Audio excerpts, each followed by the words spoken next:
السلام عليكم واهلا بيكم. عايز اقول لك اننا بصدد استعادة كنز قديم كنا بنعتمد عليه في الماضي عشان نرجع الدولارات ونجذب السياح من تاني.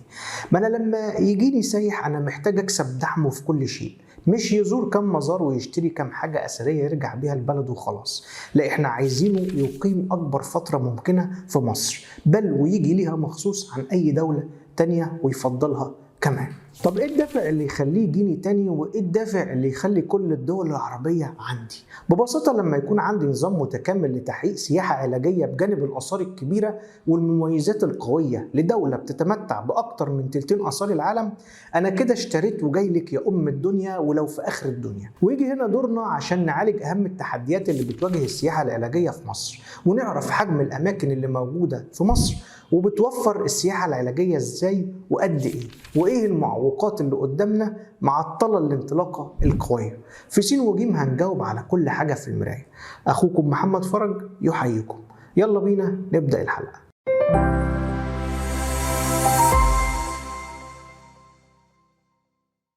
واحنا بنبدأ حلقتنا وبنقول بسم الله الرحمن الرحيم. اللي خلانا نعيد فتح الملف الخاص بالسياحة العلاجية مرة تانية.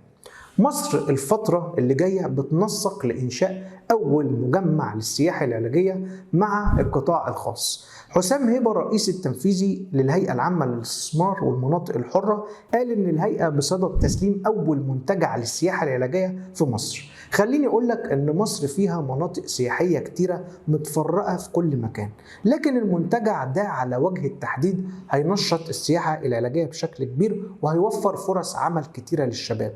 ليه يا ريس؟ عشان قريب من كل المواصلات، لأن مكانه في مركز الصف بمحافظة الجيزة هيخليه قريب للكل. كمان المناظر الطبيعية الخلبة والمساحات الخضراء اللي حواليه هتخليه منتجع متكامل للسياحة العلاجية والسياحة الاستشفائية كمان. قبل ما ندخل في القصة بشكل أكبر خلينا نقول إيه الفرق بين السياحة العلاجية والاستشفائية. السياحة العلاجية أحد أنواع السياحة الطبية اللي بتعتمد على إنها تقدم خدمات في مختلف بقاع العالم، وبتشمل المنتجعات الطبية، المستشفيات، المصحات وما إلى ذلك، وبيكون هدفها الأساسي مساعدة المرضى في إنهم يلاقوا العلاج المناسب في بلد بيشتهر بالرعاية الطبية وبمناخه الجميل والمعتدل، وبتنتشر في دول كتير جدا، في منها دول الخليج. أما الاستشفائية دي بتعتمد على الطبيعة الخلابة والاسترخاء بعد رحلة شاقة من المرض. والمنتجع الجديد اللي احنا بنتكلم عنه في البداية قادر يوفر الاتنين. الإحصائيات الرسمية بتقول إيه عن سوق السياحة العلاجية اللي في مصر؟ من فترة قصيرة وزارة الصحة سعت إنها تطلق منصة إلكترونية لتقديم خدمات السياحة العلاجية، وده بعد الاتفاق مع شركة مصر للطيران على تقديم خصم خاص لحاملي تأشيرة العلاج، وتخصيص مكاتب بجميع المطارات السياحية الصحية، وتسريع المسار للمرضى مجهز بوسائل النقل وغيره من التسهيلات. كمان هنلاقي إن مصر بتستهدف التواجد في المرتبة الخامسة أو في الخمس مراتب الأولى بين الدول الأكثر استقبالا للسياحة العلاجية في العالم، وإنها تحصل على 10% من عوائد السياحة العلاجية العالمية. الإحصائيات الرسمية بتقول إن حجم سوق السياحة العلاجية في العالم يقدر ب 115 مليار دولار سنويا، وده وفقا لتقديرات وزارة الصحة المصرية لحجم سوق السياحة العلاجية في العالم.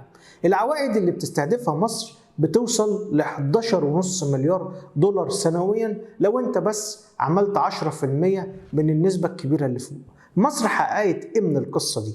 بالورقة والقلم هنلاقي مصر حققت عوائد سياحية تتجاوز 12.2 مليار دولار في 2022، كانت بتستهدف رفعها ل 14 مليار بنهاية 23.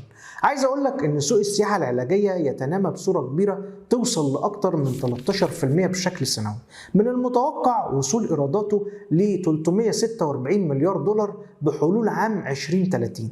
كمان هنلاقي ان مصر بتمتلك مقومات كبيرة عشان تكون سوق جاذب للسياحة العلاجية على مستوى العالم، من منشآت صحية وخبراء واستشاريين في جميع التخصصات.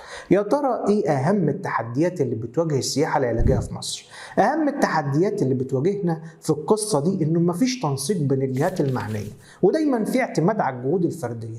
كمان هنلاقي في صعوبة في الحصول على التأشيرات، وده كان السبب في عزوف الشريحة ذات الإنفاق الأعلى إنهم يجوا لمصر عشان السياحة العلاجية، وده أدى إن الفرصة تروح لدول تانية في ظل غياب مصر وتطوير مستشفياتها والخدمات المقدمة للسائح على الصعيد العلاجي. يا ترى حجم الأماكن في مصر اللي بيتوفر فيها سياحة علاجية قد إيه؟ مصر عندها 16 موقع داخلي وساحلي بتوفر فيهم علاجات طبيعية لكل الأمراض، واللي أهمها الروماتيزمية والبهاق والصدفية. ومن أشهر المناطق حلوان اللي اشتهرت بأن هي مدينة الشفاء المقدس، ووادي مريوط، ووادي النطرون، واحد مينا بالصحراء الغربية، وواحد أمون والعين السخنة، وحمامات كليوباترا بالبحر الأحمر وغيرها.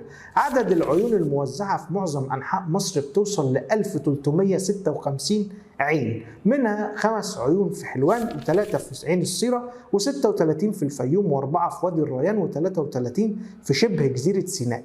الأرقام كتيرة. عندك كمان في الواحة البحرية فوق ال 300 وفوق ال 100 في سيوة، بالإضافة لعدد هائل بيبقى 500 كمان في الواحات الداخلية، و188 في الخارجة، وحوالي 75 في الفرافرة، والباقي بقى في خليج السويس والقطرة ووادي النطرون وغيرهم.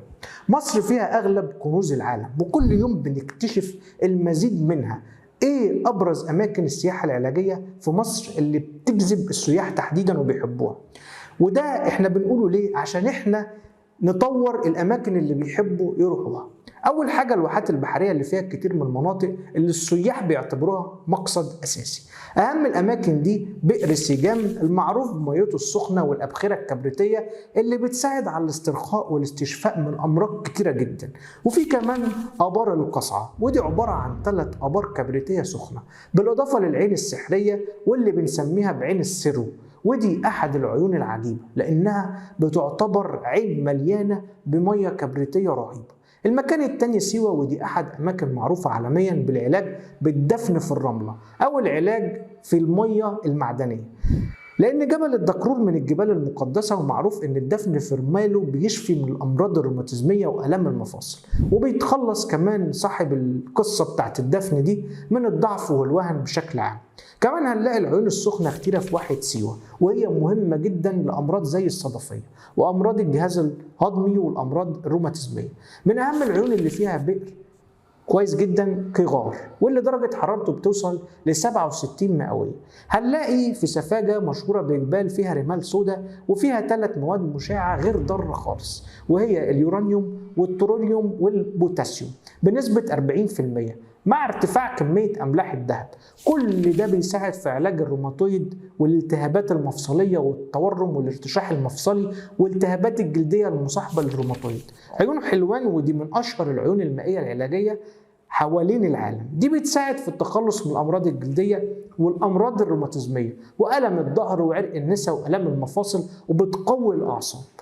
خلي بالك أنا بقول الكلام ده كله ليه؟ عشان نعرف إحنا إيه اللي عندنا وإيه اللي إحنا محتاجين نطوره وإيه اللي نشتغل عليه.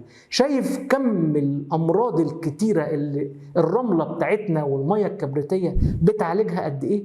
يعني ما نشتغلش على حاجة واحدة ونطورها؟ لو اشتغلنا بقى على كل دول هنوصل لفين؟ مصر كمان الفترة دي بتتعاون مع الدول العربية والأفريقية في مجال السياحة العلاجية. كمان في اتفاقيات مع الجمعية المصرية بالمملكة المتحدة والجمعية البريطانية في بريطانيا، وده عشان الاستعانة بالخبراء المصريين في الخارج في المجال الطبي وتدريب الكوادر الطبية في المستشفيات المصرية. احنا مؤهلين جدا والله لو اشتغلنا على كل النقط اللي فاتت، مؤهلين بأرضنا ومناخنا وكنوزنا وثرواتنا الطبيعية وميتنا الكبريتية والعيون الكتيرة في كل مكان، مؤهلين اننا نقود عربيا وافريقيا في مجال السياحة العلاجية ونحقق الدخل المحترم من القصة دي. صدقني والله احنا عندنا كتير وما زال الخير كتير. ولا انت شايف ايه يا ريس؟ ما تنساش تقول لنا رأيك في التعليقات في موضوع النهاردة، وتعمل لايك للفيديو عشان يوصل لأكبر عدد ممكن، وتشرفونا بشير وسبسكرايب. السلام عليكم، ونشوفكم دايما على ألف ألف خير.